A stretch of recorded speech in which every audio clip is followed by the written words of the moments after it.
Bonjour, je suis Stéphane Franck, le créateur du comic book Silver, et je suis ici pour vous souhaiter la bienvenue en français sur le podcast Spoiler Country.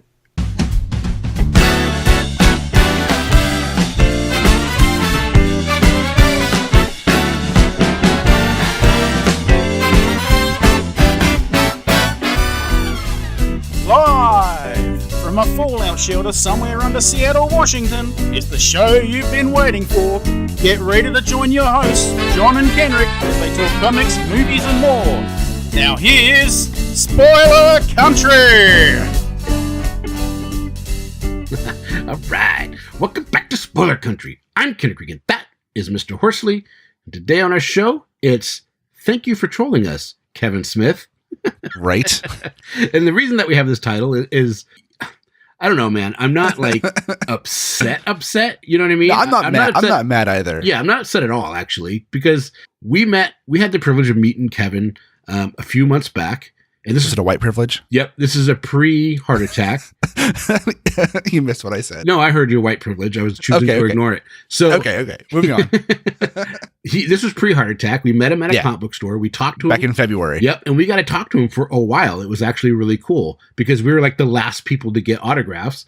And he was like talking with us. And I told him about our podcast. I told him what he meant to us and that one of our goals was to have him on the show. And he said, "Hey, where you guys at?" And at the time we were like at 55, and the amount of episodes we've put out since then is not on purpose just to get to 100. It just, everything planned out for us just happened to be that way. And we just can't stop podcasting. Yeah. And so he gave me a signed headshot, said, "Kenric, 100th episode, tweet me this and I will be on." We're like, sweet. So we take it home and we're talking about it and we're putting out, we had our Netflix week. We had our South Park week. We had a bunch of stuff happen. Our Emerald City Comic Con week. Yeah, Emerald City Comic Con week. And so a lot of episodes got produced and released rather quickly. Yeah. Right? By contrast, from July to February, it was like 55 episodes. And then from February to, May, it's been another 45. I mean, it's crazy. Right. It's crazy. So, we say that, but we already have two more that's recorded to come on after this one. Yeah. And done. Yeah, so, that's right. So it's just the way things happen. So moving forward, we said, okay, great. So around 90, we start tweeting out to Kevin, "Hey, we're getting close. We want to do this." And he's not responding right away. Right. Go ahead. Good. I was like, he had the heart attack and things change. And he's, massively changed in his life. Right. Thank God he lived through this and had an epiphany. And, he's doing Weight Watchers now. He's now their spokesperson. He's doing a ton of TV appearances. All said and done, this heart attack was very good for his career. Right. It was bad for us. His heart attack worked against us because all of a sudden now he's on Colbert. I just saw him on Bill Nye the Science Guy Saves the World on Netflix. He's on the Today Show. And, and to be honest, if someone said, "Hey, Kenric, you want to record Spoiler Country tonight or be on Stephen Colbert's Late Show?" I'm going to be on the Late Show. I get it. Yeah, me too. It's gonna be a quiet show with neither one of us here. Yeah, I totally get it. And so no disrespect. But that motherfucker keeps liking all of our stuff to say, right. "Kevin, come on our show," and telling him we're on 98, we're on 99, and here's the picture, and he's liking it and not responding. And that started, so Kaylee and I went to his live shows in Seattle, and I tweeted from the show, "Hey man, can't wait to have you on the show." And he liked it. I was like, oh, so now he's aware of it, and he keeps liking us, asking, "Hey man, you said you're going to come on, are you going to come on?" And he keeps liking it. So I just think he's trolling us, and I don't know. I mean, we're recording this episode as a fallback in case, if it doesn't happen, then this is what you're going to hear, right? We're going to do this episode like this. Yeah. And there's still hope. We still have hope it's going to happen. Yeah, right. Because this will come out. This is Thursday night. This will come out Monday. So we still have the whole weekend. Right. So we're okay. And again, no hard feelings. Totally get it. We're just kind of bummed because we really, really wanted him to come on. Yeah. We were both huge fans of his. We told all our friends. I mean, come on, Kevin. I told my mom you were going to come on. Yeah. And then my mom works for Weight Watchers, and she told all of her friends at work that her son was going to have Kevin Smith, their new spokesperson, on his podcast. So you're letting my mom down. I hope you can sleep at night. She no longer calls him Tiger because of you. It's all your fault, But as I said in a tweet, if he doesn't show up and come on, we're going to do an in-depth review of Mayday, the coming of a documentary, which was his first film. His first little short documentary. The what? Huh? Say that title again? Mayday, the crumbling of a documentary. Okay, thank you. Why are you laughing at me? Because the crumbling sounded weird. It's like the cumbling or something. I was like, wait, what? Well, I mean, I'm sure if he made it now, it would be the cumbling, but this is he was in film school then. That's actually, you can watch it on YouTube. Yeah, just Google it. It's like 11 minutes long. Yeah, and apparently this is actually, some of it is true.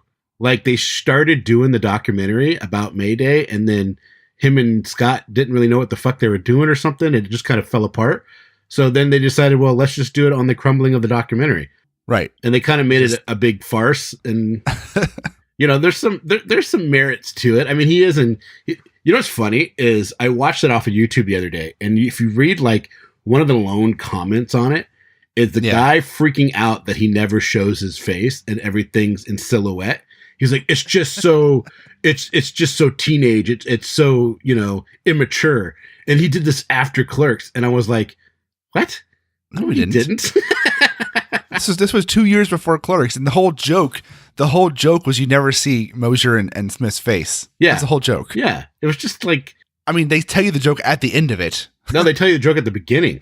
Well, I mean, if you watch that one, which is that, but in the actual documentary, they tell you the joke at the end of it. Where they're like, "Man, we probably could have shown our faces in this." I mean, the joke is there. It's laid out for you. The 6 Ps. The 6 Ps, right? I'm just saying. You know what? I don't want to talk about Mayday. Do you want to talk about Mayday? We just did, and I'm done. All right. So there's your in-depth review. Watch it on YouTube. Review of Mayday. Now, what we're really going to do is we're going to talk about Kevin Smith movies today, and we're going to go through them, the ones we've seen, and there's some we haven't seen. And we're just going to kind of give our thoughts on these movies. What we're doing is we're just going through the IMDb page, bottom to top, and for just directing. Just directing though, which is mostly those are the ones he's wrote as well, except for some of the later ones. But it's going to be fun because I love me some Kevin Smith movies. Yeah, I mean, he is like, it's kind of hard to say. He's so relatable. You know what I mean? And he's just like somebody that could be your buddy in high school or even now, and it's just like you'd be so comfortable just talking to him. And I don't know if he understands, or I'm sure he does understand how much he actually means to people. Yeah, you know what I mean? I mean, dude, I started a webcomic literally because of him. Like, I mean, I wanted to draw and stuff too, but the reason why I went with the route that I went with Y2CL originally was because I loved the tone of the Kevin Smith movies, and I wanted to do that with my friends and like tell these ridiculous, funny stories that were wordy and had too many words in them, and had told stupid, jizz jokes and stuff like that in college. That's why I started doing webcomics. This podcast highly influenced by him, by you and I. You bringing me to your birthday show, to go see Kevin Smith, and that was amazing. It was amazing. We had great seats. We were right there. I mean, I had to turn around the whole time. Right. That's okay. Good food, good drinks. Good food, good drinks. And literally he was 20 feet away from me. Yeah. And doing his spiel. Right. And at the end of the show, he started talking about, I'm not a life coach or motivational coach, but, he went off on this little tangent of, if there's something you want to do, just do it. Yeah. Just do it. Just do it. The worst you're going to do is fail. And if you fail, then try something else. And then after that show, kind of like, let's just do the podcast. Yeah, why are we not doing it? Yeah, because we kept talking because you and I talk all the time, which is kind of funny. And like high school girls that way. Yeah, we are. And if you go through if anybody read our Facebook posts or messages, you'd be like, how do you guys even keep up with all the IMs that you have with each other? Because I was like, hey, did you read that post? No, just scroll up. I'm like, dude, there's like 1,000 messages to scroll up to get to that. Oh, here, I'll just resend it. Yeah, if you don't pull it out and save it in our message box, it's gone. It's just too much to read. Yeah, it's too much. Which is fine. It's funny, it's stupid, and it's so. Originally, we thought about making a little like book out of our conversations too, because they were hilarious. Remember that? Yeah, oh yeah. We're gonna make a book about our things, because some of them, if I go back in, will still make me laugh. Right. Some of them are pretty damn funny. Yeah. Some of them are really stupid that are funny to us, but no one else, everybody else will be like, you guys are dorks. Yeah, we are dorks. That's fine. All right. So Kevin Smith movies. Let's start get with the first one. So the first one, let's talk about the first one, Clerks, which is the big breakthrough, released by Miramax nationwide. And there's a great documentary on YouTube that you can watch about the making of Clerks. And it's actually really, really cool. You get some good insights. I love this movie. This is my favorite Kevin Smith movie because this is what got me into Kevin Smith, because I was working at a video store when it came out on video. And I watched it. I was working at Hollywood Video, and I love movies. I absolutely love movies. I love how they're made. I love everything about them. And when I watched that movie, I was like, holy shit, he's speaking directly to me. That's what it felt like. You know what I mean? This movie is for me. It's a bunch of 20-year-old somethings. I was 20 years old. I was working at a video store. It was like, oh my God, this was made for me. And the experiences and the things and how they talked was a lot how me and my buddies talked. And it was just crazy. Funny fact, Clerks and the movie Kids were my 2 most stolen videos out of the store. Really? Oh yeah. Big time. It was like 1 and 2, you know what I mean? Kids being number 1, but Clerks was stolen just as much. It was ridiculous. Nothing else really got stolen very often, but those 2 movies all the time. Yeah. And I really, I miss that time because of seeing new things like this coming out. I watched Slacker with Richard Linklater, directed that movie, and that was a good one. Yeah. And then I was like, oh man, this is so good. And then Clerks came out. I was like, oh my God, this is like, it just keeps going. And then go ahead. Right. This is a movie that has the reference to, Kevin Smith's lucky number 37 in it, Yeah, 37. Which is funny. Sucked 36 dicks, counting me 37. I'm 37. My girlfriend sucked 37 dicks in a row. It's so funny, man. It was just like, man, it was so outlandish and just so crazy. Well, and like then when his girlfriend goes in the bathroom and comes back out, oh man, it's so great you just sat there and let me do everything. I'm like, I wasn't in the bathroom. And she realized she fucked the dead guy. Oh yeah, man. That wasn't even his girlfriend. That was the girl that he liked. Oh yeah. It's just fuck, dude. There's so much funny shit in that movie. Oh God. And Randall, man, that funky dance. I mean, dude, it's just. There's so much to it that just makes you laugh and laugh and laugh. And I don't know. I probably watched that movie 20 times in the 90s. It was one of the ones I took to Kevin Smith to get signed, my DVD. Oh, really? Yeah. He signed my Clerk X. Oh, when we went and met him. Yeah, the 10th anniversary one we did. Yeah. Nice. Then in 1995, what's funny is this was the critics bashed it, and it was in the theater, it bombed. And that's Mallrats. Dude, I love Mallrats. But on video, it flourished, and most Kevin Smith fans say Mallrats is their favorite. Mallrats was the first one that I saw, was my introduction to it, because in 95 I was 13, and I'm pretty sure I saw it probably in 96 when I was like 14 or 15, 7, because I got a copy in VHS. I talked about this before, but I watched it a ton, and it was literally one of my favorite movies for a long time. I'd watch it at least once a week. It was crazy. I like that movie right off the bat. It was kind of funny because it was kind of like a reintroduction of Shannon Doherty in that movie. Right. That's how a lot of people took it, right? They're like, oh my God, she's back. And that's how I remember a lot of people I knew took it anyways because of 90210 and all that. And I think she had left 90210 like a couple years before. And this was like it was kind of a big return for her. And then I also introduced you to the other girl. Now that I can't remember her name totally, but she was in Meet Joe Black with Brad Pitt as well. The blonde girl? No, TJ's girlfriend. Yeah, right. Yeah. And she was good. Her name, but Ben Affleck's in this movie, and he's kind of funny because his whole thing is wanting to fuck chicks in the ass. I use that to take them back and screw them somewhere uncomfortable, like the back of a Volkswagen. Yeah, that's movie's great. Or like the fucking stink palm. And Jason Lee in that movie was amazing. Jason Lee is amazing. Yeah. Claire Forlani. Yeah, played Brandy. That's her. Yeah. Jeremy London is T.S. Quint, not TJ. T.S. Quint. Yep. Yeah, that's so great. It's full of a lot of great stuff in there, man. The whole scene where they're looking into the picture. Yeah. Oh God, it's not a fucking schooner. It's a sailboat. Schooner is a sailboat, dumbass. Do you know who did the poster for that movie? No. The poster for that's a really cool. Like it's like a Stan Lee's on the poster, right? Yeah, but it's like an epic painting, right? Right. It was Drew Strunzen, the guy who did all like the Indiana Jones posters and shit. Wow. Yeah, that's really cool, actually. Right. Yeah, I mean it's cool. I mean it's great, and that movie's. I mean, Stan Lee's in it. Stanley there's a lot of superhero sex jokes in that movie because Brody's a big comic collector in that movie. Right. Like, is talking about is that the Hulk's movie thing, or is it Chasing Amy where he talks about needing dick? Like, I could get when someone just needs dick. That's Chasing Amy. Oh God, that was so funny. And that's Ben Affleck that talks about that. No, that's Jason Lee that says 100%, dude. Oh yeah. I'm sorry. I'm thinking of the scene where Affleck and Joe Adams are on the swing and she's describing fisting to him. I was thinking of that scene for some reason. You know what's funny with Ben Affleck is that he was in Dazed and Confused. He plays the bully. Yep. And he doesn't even look the same. Even when I go back and watch it so now. Scrawny. No, he's not, dude. He's fat. He looks like he's way overweight. Oh, he does in that one? Yeah. And I shouldn't say he's fat. He's not fat, but he just looks bigger. Like, and not like muscular bigger. You know what I mean? And it's just so weird. Even when I go back now and I watch that movie, I still don't recognize him. Yeah. I've seen Dazed and Confused, but I never realized he was in it. Yeah, he plays the main bully. I can't remember his, but that was a good one. So then that's funny. So then the next one in '96, apparently he did a TV movie called Hiatus. Yeah, I'd never seen it. Never even heard of it.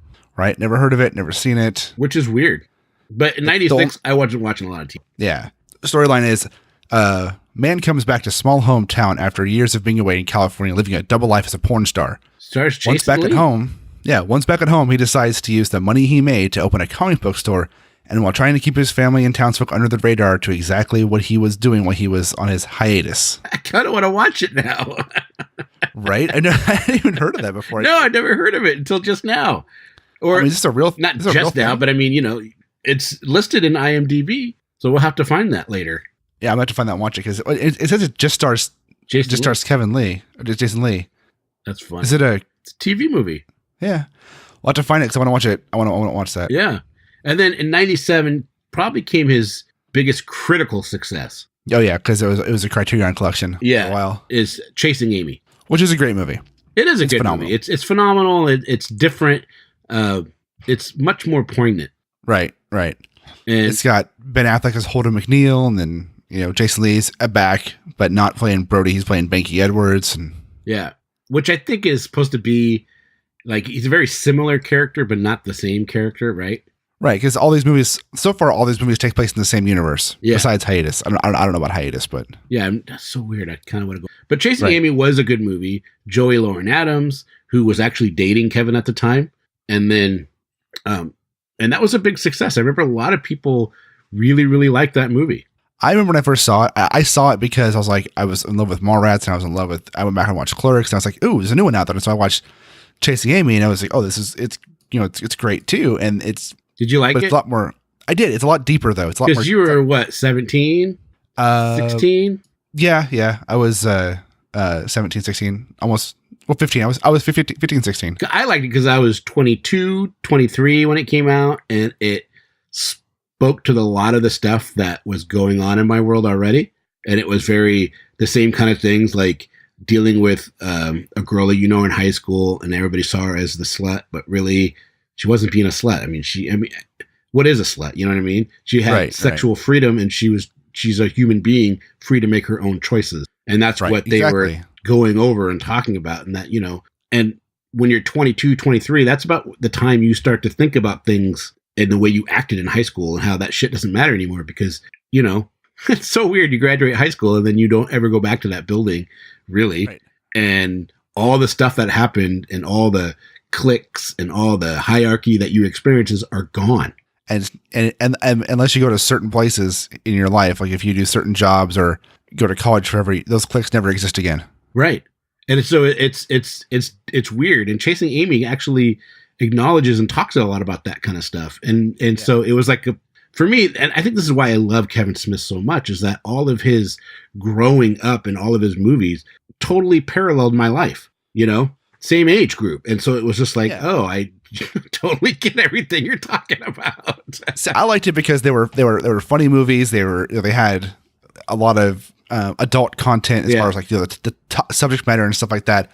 But like there was a lot of like he does a lot of he's long-winded in his writing. He talks a lot. His characters talk a lot, and I really liked that because I felt like since they talked a lot, but you only had like an hour and a half to 2 hours with them in this movie.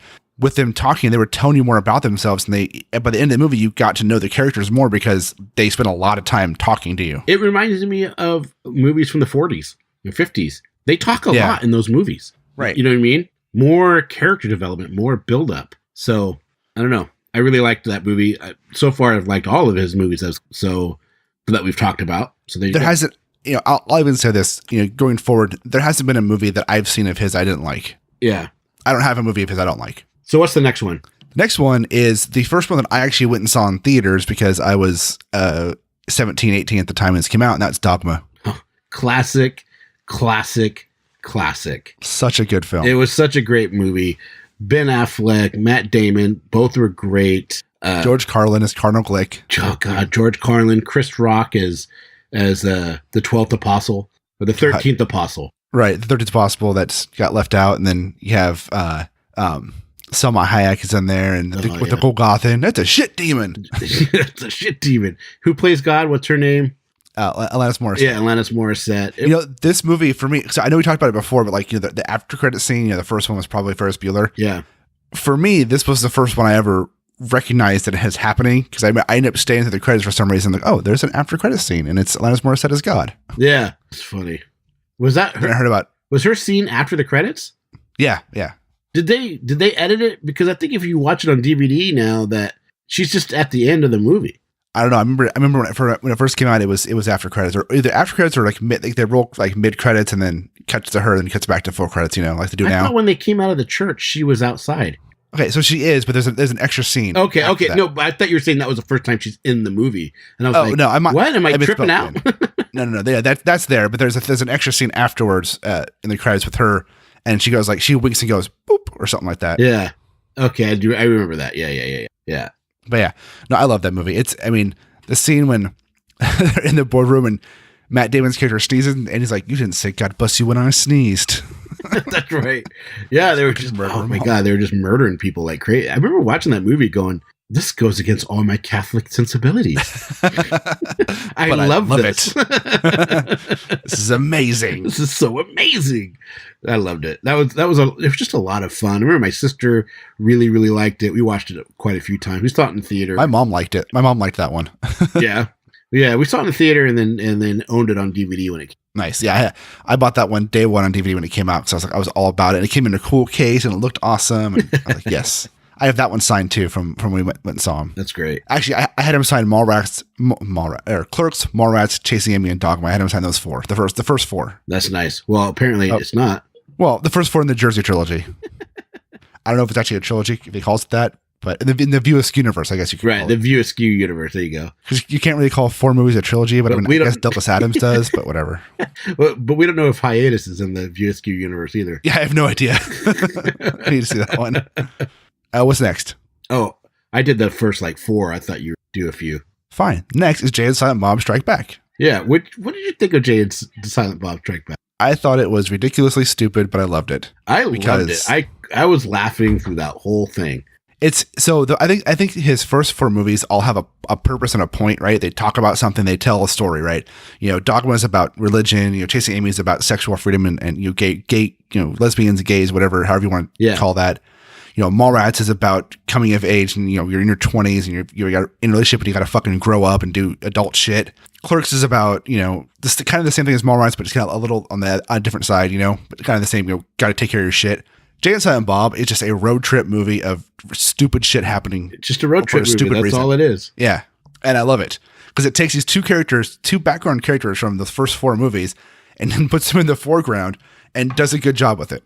I thought it was fun. I think people maybe expected a lot out of it, right? And then when they didn't get what they wanted, it was like, I don't know what you would want from Jay and Silent Bob Strikes Back. I mean, he's not making Academy Awards. No, I mean, Mark Hamill plays Cockknocker. Come on. Yeah, it was awesome. I've watched that quite a few times. So have I. It still makes me laugh every time I watch it. Especially when he's like, I am the clit commander. I am the commander of the clit. that whole scene with the girls when they meet him at the restaurant, it's just Jay's reaction is comical. Yeah. I mean, it's full on cartoon. It's I love that movie. I think it's great. Yeah. The girl who plays Missy is ended up being Kevin Smith's wife, right? Right. Yeah. Jennifer Schwablock. Yeah. Yeah, she ended up being his wife. I think after this, I can't remember if they were married or together before this or not, but I remember hearing that, she was in the movie and then she played one of the the sassy girls, and she's hilarious. Yeah, they're all good. I mean, I don't know. It was a lot of fun. I'm gonna watch it again. Put it that way. Well, I mean, his next movie is Jay and Silent Bob Reboot, which is a sequel to this one. So there you go. I love it. I'm ready. And I'm all about that. So next we have the Concert for New York City, which TV special documentary it is. Why I love New fucking York. I never seen it. Why I love New fucking York. Yeah, never saw it, but this 2001. It wasn't in the theater that I probably didn't see it. It was. Oh no, it was a like a 5-hour concert on TV for 9/11. Oh, not 9/11 for something else. It was some could have been charity. Yeah, maybe, I don't know, but it was 5 hours long, and it was for a charity thing. I don't know what it was for. 5 hours, Kevin? Jesus. No, he only did one segment. This concert took place at Madison Square Garden shortly after the 9/11. Highlights, 9/11, okay. Yeah. Highlights include New York State of Mind by Billy Joel, Won't Get Fooled Again by The Who, I Want Love by Elton John, and Freedom by Paul. But if you look at the poster, if you look at the poster, the first billed act on the poster is the Backstreet Boys. Yeah, I can see that. Backstreet Boys, Bon Jovi, and David Bowie. But they're huge then, though, right? Yeah, it's 2001. Yeah.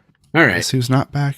All right, next is one that I want to see that I don't think's ever been released, and that's the untitled Prince documentary that he talks about in the very first and Evening with Kevin Smith DVD. Oh, so he did a Prince documentary that never got released. Yeah. So have you ever seen An Evening with Kevin Smith DVD he put out? Yeah, a long time ago, but I don't remember him talking about that. There's a whole section of him talking about how Prince wanted him to come up to direct the documentary, and it goes off how Prince is kind of cuckoo, and there's a lot of crazy stuff. And then when he's all done and filming, and he did all this filming stuff, they're like, all right, thanks. And they're like, are you going to release this? Do you need something? He says, no, this is just going to go in the vault. It'll probably never come out. Prince just wanted to have it done by you. Like this whole crazy ass thing. I mean, it's funny as shit. That is nuts. I don't remember that. I got to go back and listen to that. Yeah, ever since I wanted to see it, just because he talks about like how Prince's house is every room is wired for sound, including the bathrooms. So every room is wired for him to record in, and like they did a concert, and like when the doves cry, we released doves, and they were just loud as shit and annoying. Like it talks about Prince being a really small guy and him shopping for clothes in the kids department, and it's funny as shit. That is fun. Oh my god, I totally want to see that. It might come out now that he's passed. Maybe. And also in that, Kevin talked about how his producer, not producer, but the handler between him and Prince, was talking about how Prince was always recording songs and had recorded something like 10 or 20 full albums and then just put them in the vault, never to be released. Wow, that's so weird. Yeah. So it's like, apparently Prince is like, if the world dies, we have music. That guy was prolific. Very much. Kind of like us. We are the Prince of podcasts. Right? Then 2002 is the short that's actually on YouTube. So I guess the TV shorts they're counting YouTube as TV. It was on TV back in 2002.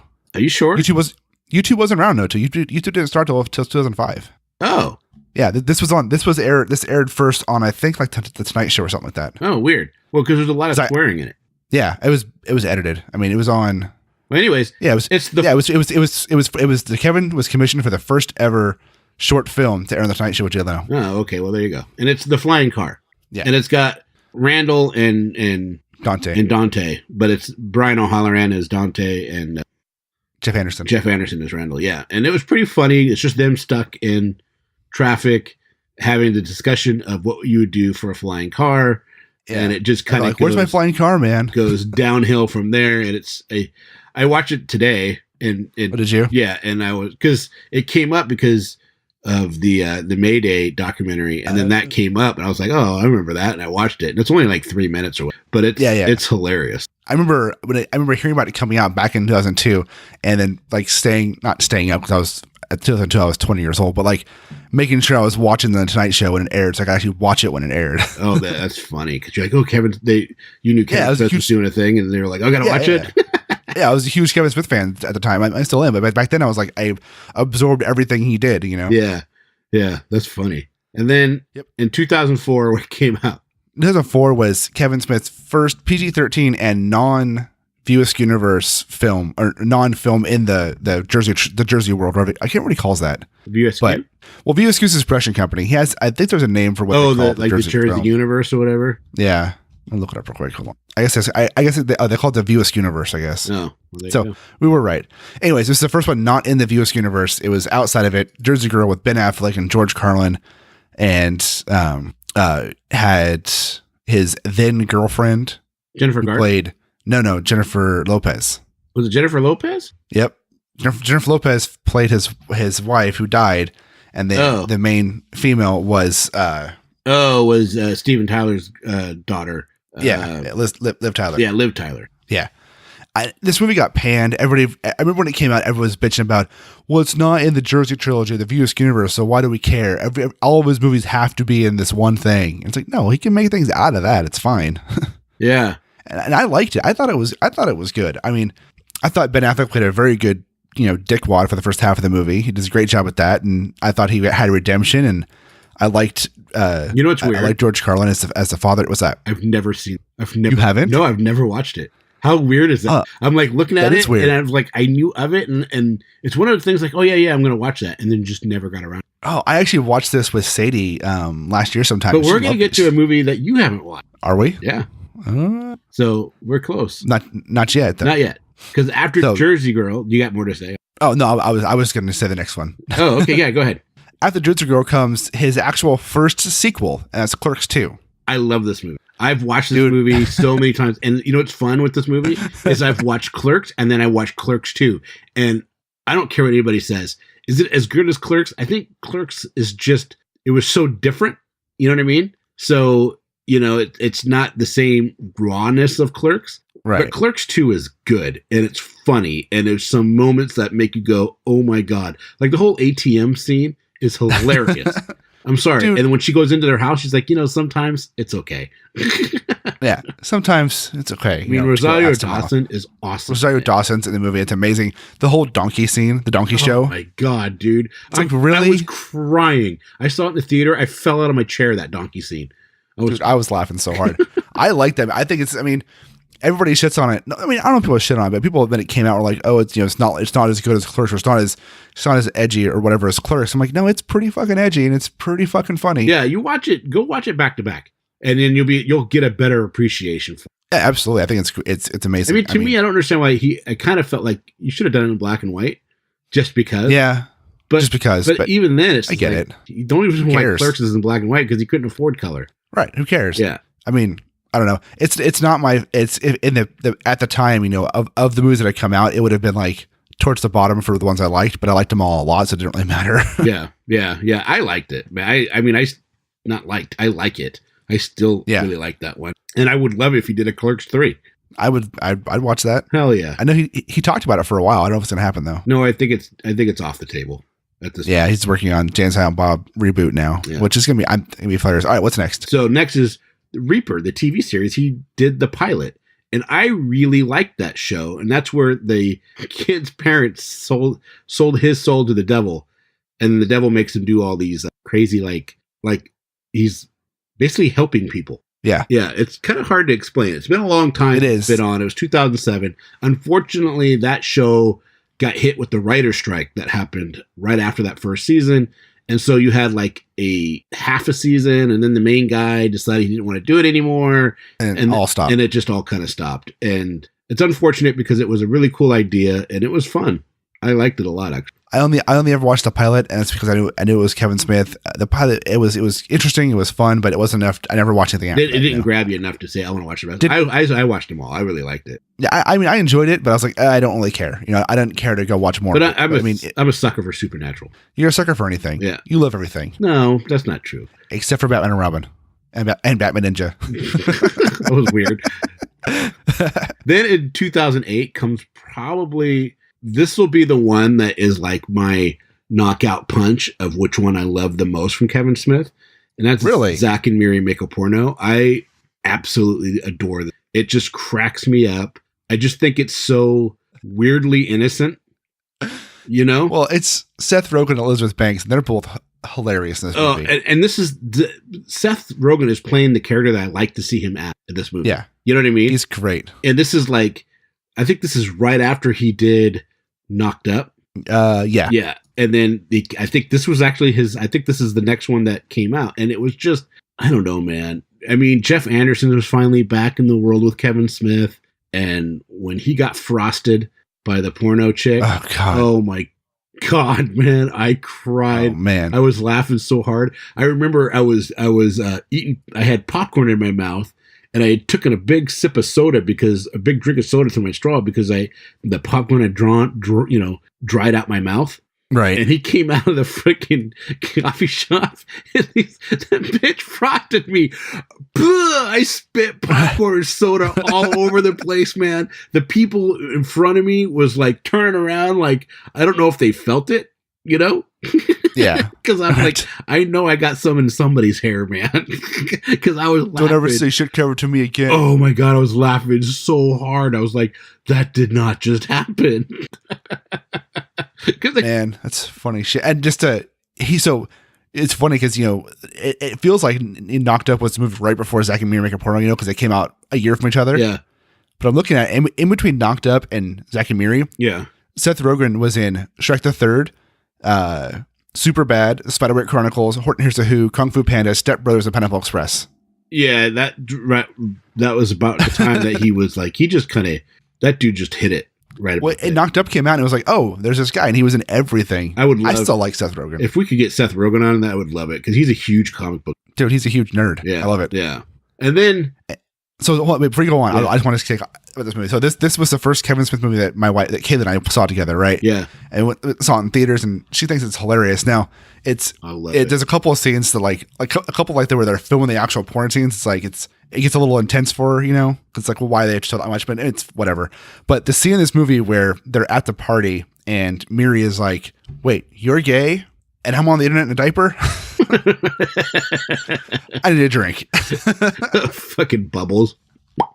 Right. Tracy Lords' Bubbles. I was like, oh God. I don't know how I don't know, man. That movie is just all the sex, all the language, but it's weirdly innocent. It is. And like fucking Jason Mewes. Well, what's your special talent? Oh, I can get a boner real fast. Yeah, I can get a boner anytime.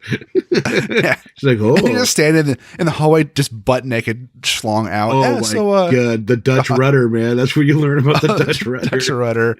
And like in the beginning, though, when they're like, oh, the water's out. Here, get some water out of the toilet. There's poo in there. Not the water in there, in the back. Oh, my God. I want to watch it again now. Right. I've watched that movie a lot with Kaylee. And by myself, it's fucking hilarious. That movie interests me, too. Elizabeth Banks and Craig Robertson, who are both great. Oh, God. It's so good. It is so good. And I don't know. It's just the thing is some people give, I mean, even Kevin is very, what's the word when you make fun of yourself and you know. I could have said it if you didn't say it out loud. Damn it. Right. Self-deprecating. Yeah. He's very self-deprecating, especially when it comes to his movies, you know. Yeah. But he always says he makes movies for that he knows he would like and right. You know, fuck everybody else. And I love that attitude about it because every once in a while you get these gems like Zack and Miri Make a Porno and Chasing Amy and Clerks 2 and all that kind of stuff. And you're just and like all of his movies we just mentioned. Yeah. Well, I mean, I'm just going down because I love them all. So it's hard to choose them. Next one on the list, though, is 2010's Cop Out with Bruce Willis and Tracy Morgan. I like this movie. It cracks me up. I mean, it's just, I don't know. Sometimes I wonder how people don't like certain things and why they don't like it. But it's like, it's just so over the top. It's just stupid that it's funny. I never saw it. Yeah, exactly. This is the one you never saw, which is weird because all through these, you're saying how much you love. I mean, dude, you stayed up to watch The Late Show so you can see the Flying Car TV show. And then you watched Reaper and then you've seen everything. And then Cop Out comes out. You're like, eh. So for being fair here, by 2010, when this came out, I was finishing up my college degree. I was working full time. You were married? 3 kids. I was married. I had 3 kids. And a lot of the things that I used to do all the time, I hadn't figured out how to like I wasn't drawing comics anymore. I wasn't doing music. I wasn't going to see movies. Right. Like my life was school, work, and kids. And that's like all I had time for back then in that time frame. But I remember it coming out. I remember wanting to see it. My sister saw it and said she liked it. And this is the first movie that Kevin Smith directed that he didn't write. And I was like, oh, that's going to be interesting. Is that going to be a thing now? Because I like Kevin Smith writing. Yeah. And then, you know, if you hear Kevin talk about Bruce Willis in this movie, oh yeah, oh my God, it's funny as hell. And I don't know if it's good or bad because I haven't seen it, so I have to go by what everybody else tells me. I like Tracy Morgan. I think he's hilarious, and I like Kevin Smith. So there's two things right there. Well, yeah, I think you hit the nail on it. It wasn't written by Kevin Smith, so it's hard if it's not written by Kevin Smith and then he's directing it. Some of the magic of Kevin Smith isn't just it's not. He always says he's not a director; he's an editor, right? Pretty much. He just shoots the stuff and then he makes it in the editing room. But the magic comes from his direction and his writing, because the guy is an amazing writer. Right. So he's great. Yeah. So it's like, if he's, so you could take that with the grain of salt of why people might not have not liked it so much. I just enjoyed it because it was just a stupid buddy cop movie. Right. I want to see it. I want to see all the ones I haven't seen, because we're coming into a time frame of a lot of Kevin Smith movies that I haven't seen. Yeah. Well, like the Jay and Silent Bob Get Old and Jay and Silent Bob Get Irish.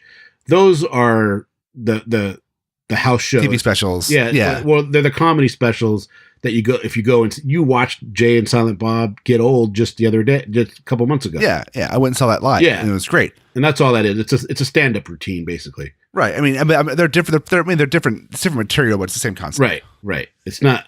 I mean, it's kind of weird. He directs them, but he's not directing. Right. Now, the next two on here are ones that I want to see. I just haven't been able to get to one. I haven't watched it's Tusk. Right. I haven't. I can't find it to watch. I can't find it to watch. That I haven't buy it. I want to find it. I was hoping to be on streaming.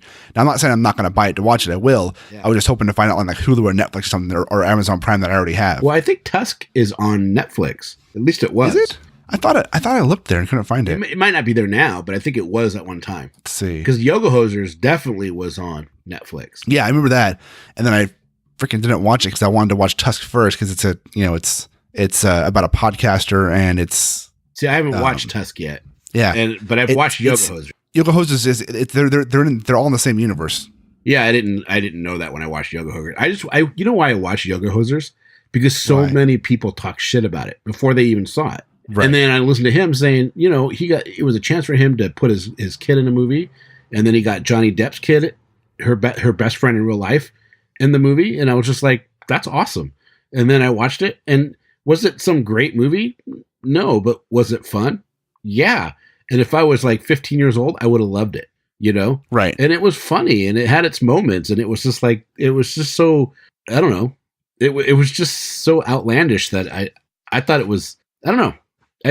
Was it my favorite Kevin Smith movie? No, not by a long shot, but it was better, and then it deserved more, didn't deserve the negative press that it. Yeah. I remember when it came out, or when we first started talking about it, I'm like, oh, this looks, I watched the trailer, I'm like, this actually looks really funny, really good. And then I wanted to watch it, and we queued up to watch. Then I found out that it was a second movie in a universe, even though they're not taking anything. I was like, nope, I got to watch the first one first. So I didn't watch it. And then I didn't find Tusk to watch. So I was like, shit. Now it's off Netflix. Yoga Hosers is? Yeah. Oh, I didn't know it was off Netflix. I think it is. I mean, I can be wrong. Yeah. Let's find out. Yoga. Nope, it's still on Netflix. I would just go watch it. And you can get Tusk on Amazon Video for $2.99. Yeah. Or I can do it on Vudu too. I use Vudu for most of my stuff. Oh, even for rentals? Yeah, because it's $2.99 on Vudu as well. So yeah, maybe I'll do that. Yeah, I need to watch Tusk because it's supposed to be really weird and dark. Man, there are so many. I just went on Vudu and typed in Kevin Smith. There is so much stuff on this you can buy. I'm sure. Then after Yoga Hosers, there's Holidays, which I don't know what that is. It's just a segment of Halloween. What is Holidays? I have no idea. Oh, it's a horror anthology film. So it's a bunch of directors telling short stories. Oh, I'd check that out. Yeah, I'll watch that. You can hear a lot of us right now say, "Oh, I'll check that out," because I don't think we've seen anything after this. Yeah, I haven't seen. I saw Yoga Hosers, but I saw it off of Netflix. Yeah, but I haven't seen Tusk, and ever since Red State. Oh, we missed Red State. We didn't even talk about Red State. That's Jesus so Christ. Weird. So in 2011, after Cop Out, Red State was, and that was his first real thriller. Yeah, and it was good. It's really good. Totally different. Yeah. Totally different than what you expect from him. Yeah. And it was really good and dark and foreboding, and and it was uncomfortable to watch at times. Which is what that movie is meant to do. Yeah. I think. Which was good. I mean, and it was quite the turnaround from Cop Out. And I think he wanted to do something because he just got blasted on Cop Out. Yeah, I remember hearing back that he wanted something. He was already working on Red State when Cop Out was being made. And he wanted to do something that was in a different direction because he was so burnt out working with Bruce Willis. Yeah, I can see that. Yeah, I can see that based on the conversations that. Yeah, Yeah. And then, so after Holidays, he started doing some TV shows. Yeah, he did the Goldbergs, which I love. That's one of my favorite TV shows. That cracks me up. So what's funny is this is out of order. The actual first TV show he directed was The Flash. Yeah, in 2016. Yeah, he directed 2 episodes of The Flash in 2016, and then he did Goldbergs, and he did Supergirl.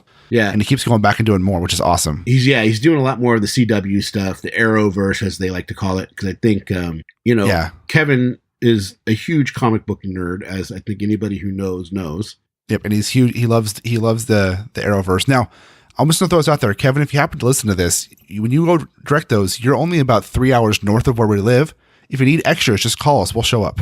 Yeah. If you need, fat guy killed behind the counter, fat guy delivering pizza, just white fat bearded guy doing anything, you can call us. Yeah, totally. If we can be your before and after pictures. There we go. Us before, you after. And then he's got some cool things coming out. It looks like Hollyweed, which is in post-production for 2016, but I mean, we're 2 years out, so I don't know if that one's ever coming out. Kilroy was here. It looks like he's filming. This is off of IMDb, so you take it with a grain of salt.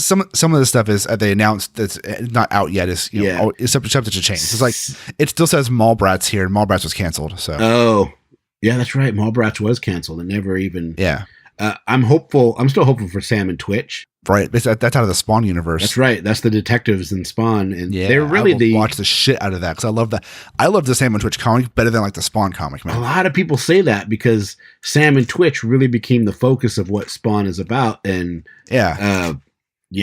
So I'm very much excited that they do that. I'm wondering if they're going to show up in the new Spawn movie. I wonder. When I was reading Sam and Twitch when it came out, I always envisioned it as like the hardcore. Abbott and Costello, like detectives, because they're fat and skinny. It just in my brain, I always saw it as Abbott and Costello doing like horror and suspense or detective stuff. That's funny. It's gonna be like Channing Tatum and Kevin James. Oh God, I mean, I love. Please no, please no. What? I mean, nothing against Kevin James, but no. I don't even know. Like, I hope it's actually. I want it to be unknown actors when they do things like this because it just. Me too. It just makes it more like real. I mean, if you really want to cast him and do it right, do like fucking John Goodman. Okay. Too old, but I don't know. I think you can make him down. Yeah, I mean, acting's acting, so I mean, he could do it. Yeah. He's a great actor, so he could probably pull it off, and you'd be able to. Right. I mean, I just like John Goodman a lot. Yeah, he's awesome, dude. He was so good in Oh Brother, Where Art Thou? Yes. Ugh. Dude, he was good in that. I mean, he was the best part of 10 Cloverfield Lane. I haven't watched that yet. Oh, you haven't? No, is it good? It's actually the only one in the Cloverfield trilogy that I've seen is that one. Oh, that's funny because I've watched the book. I liked it. I watched Cloverfield and I watched Cloverfield Paradox. Haven't watched that one. That's hilarious. Yeah. No, I liked 10 Cloverfield Lane. I thought it was really good. Oh, to check. So he's Moose Jaws. Moose Jaws, which is announced. That's the last one. And then the big one that we know is going to happen is the Jay and Silent Bob get a reboot. Yeah, because he keeps talking about it, and I don't have no idea what Hell in a Handbag is. No, but Jay and Silent Bob get a reboot. When I went and saw them live, him and Jay did a scene from that movie, and it was hilarious. Awesome. So there you go, guys. That is, in a nutshell, all the directorial credits to Kevin Smith on IMDb. Yes. And a lot of movies we love, and some movies we have to watch because we haven't seen them yet. We're bad fans. We haven't watched some of the more recent movies, and we need to do that. Yeah. It's not out of, we haven't not watched them out of no interest. We just haven't watched them out of sheer laziness and watching other things. I don't know. I have no excuse. I have no good excuse. I'm sorry, Kevin. Maybe that's why he's not coming on. He knows you haven't watched Tusk and and the fucking Yoga Hoser movie yet. Right. Whatever. So as soon as you watch those, then he'll come on. Fucking troller. Telling you. Right. Fucking troller. Yes. Now, if this episode happens to air after a real actual interview with him and he does show up for it, we love you, Kevin. We totally love you. Yeah. So here's a question for you that I want to ask. Which of his movies, and don't go look, which of his movies do you think had the highest box office gross? Cop Out. Yep. Which one? Only because of Bruce Willis. Yeah. Which one do you think was second? Which one would be second? I want to say Zack and Miri Make a Porno. Are you looking? No. All right, which one's that is second? Which one's third? Chasing Amy. Nope. Oh. Good. Third was Dogma. Oh, okay, that makes sense. Chasing Amy was actually 7th. Oh, okay. No, because I knew it'd be cop out because of Bruce Willis. Right. And that would make sense. And Zack and Miri Make a Porno was a huge success. Yeah, and it was a big film. Yeah, it was a big film, which I'm shocked that he goes, I don't make films anymore. I just do this or whatever. And it's just like, how can this be when he's had things like, Zack and Miri and even though Cop Out might be critically not a success, it was still a success, Right. And like his movies don't make a lot of money in theaters, but they make a lot of money on DVD sales and stuff like that after the market, rentals and stuff. I wonder how that goes. I don't know, because there's no rental stores. It's all like rentals on like Amazon and iTunes and shit. Might be just as big though. Maybe. I mean, you rent a lot of stuff. I do. I go onto YouTube and I rent a lot of stuff on YouTube because then if I rent on YouTube, it's available on all my devices very simply. Yeah. By going to YouTube, I don't have to think about it. Right. So that's the only reason why I use it a lot. And I do Vudu because my buddy Josh and I share a Vudu. So if I rent a movie on Vudu, I can just text him and say, "Hey, watch this on Vudu. I rented it." Yeah. But you don't do that because that's against policy. Yeah, I totally don't. Didn't just say that out loud. Anyways, so it's kind of funny. His highest movie adjusted for inflation. Yeah. Adjusted is for Dogma. Inflation. That's hilarious. Yeah. So they had to adjust for inflation from 1999 to 2018. Well, yeah, it adds $25 million to the budget because the price of tickets have gone up that much. Wow. So on the inflation cost, they base it by number of tickets sold times today's ticket price. Dogma was a pretty big movie. Yeah, I thought it was great. I mean, and the thing is that it had Ben Affleck and Matt Damon, and this was post. You always say Ben Affleck. Ben Affleck. Ben Affleck. Is it Affleck? You say it's Affleck. You always say Ben Affleck. Oh, well, I don't know. It's Ben Affleck. I've been Affleck. I've been afflected. But that movie was post them winning Oscars for Good Will Hunting. And the cool thing about Good Will Hunting is Kevin is a big reason that they were able to get that movie made. Was he? Yeah, he's the one who brought it to Miramax. Says, you guys need to read this. You need to check this out. This needs to be made. Nice. Yeah. That's a good movie too. I love that movie. Oh, dude, it's not your fault. Don't fuck with me, man. It's not your fault, man. It's not your fault. Yeah. No, that is a good movie, man. It's a really good. I've watched that a few times. It's what's weird about Good Will Hunting? It doesn't it stands the test of time. Yeah. You know what I mean? It doesn't feel so dated, No, I don't think so. I think so. I mean, I've watched it. I watched it a couple years ago and it was good. Only the fashion and what they're driving is what's dated, but the story and the way it moves and everything doesn't feel dated. No, it doesn't. Yeah. It's good stuff. So Kevin Smith, thank you for all your movies. Thanks for not coming on. Thanks for trolling us. Or coming on, and then previous episode we didn't know it yet because it's early. Yeah. Hopefully thank you for either one. Yes. And if if this comes out and you haven't been on, hopefully you'll be on soon because we will continue to harass you until you say, okay, fine, I'll give you 5 minutes. Or until you block us and send us a restraining order. Right. No, we'll never get that crazy. No, I hope not. I mean, if we got that crazy, or if he got that crazy where he goes like, I got to block these guys, I'd be like, oh, I have to reevaluate how I did things. Yeah, if we got blocked, I'd be like, well, we fucked up. That wasn't the goal. That's right. All right, I think that's a show. That is a show. That is Happy 100, Kenric. Happy 100, Mr. Horsley. I like this. Or 101. I don't know yet. Right. Happy 100 or 101, Yeah. Hey, you guys, we got some cool things coming out here pretty soon. Some different ways to actually listen to us, which will be exciting. And when we have it ready to go, we'll announce everything, and it'll be a lot of fun, and it'll be cool. So keep an ear out for that. Yeah, that's going to be awesome. In the meantime, you can hear us anywhere podcasts are heard. Just open up your podcatcher, take a look, and there we are, and subscribe and check us out. And hopefully you'll like all of our stuff. And you can listen to us. I don't know if you said this already, but I say it again. Anywhere podcatchers go. Yeah, it's backwards. Usually you say that, so whatever. But you can talk to us on Instagram, on Facebook, on Twitter at spoiler_country. Shut up, Kenric. You can email us at spoilercountry@com. God damn it. You can call me with a voicemail at 707-656-2080. And again, that number is 707-656-2080. Call, leave a voicemail. We're going to do something with eventually. It's going to be awesome. You can go to our website, scpod.net, read some reviews, hear all the episodes, do some cool stuff there. And that's all I got to say. I'm going to go clean out a cat box and then go to bed. You guys go. Don't forget to open up that mind and read more. See ya.